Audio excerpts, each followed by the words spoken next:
గా I think నాకు కూడా ఫస్ట్ హీరో పక్కన సపోర్టింగ్ క్యారెక్టర్స్ జనరల్ గా మనకి తెలుగు సినిమాల్లో చాలా ఫ్లాట్ గా డిజైన్ చేసి పడతారు. జస్ట్ మనకు ఒక కామెడీ జనరేట్ చేయడానికో దేనికో.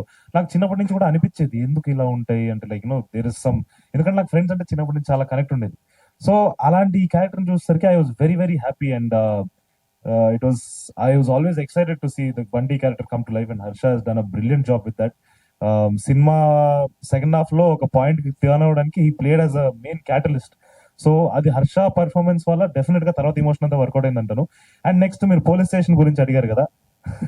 పోలీస్ స్టేషన్ లో ఒక అంటే ఒక కత్తి తీసుకొని కొయ్యాలి. నేను ఆ మనిషితో చెప్తూనే ఉన్నాను, వద్దు స్వామి నువ్వు కొంచెం వద్దులే, నీ చేతిలో ఒరిజినల్ అన్ని ఎందుకు అని చెప్తే డూప్లికేట్ తెప్పిద్దాం అని చెప్పాను.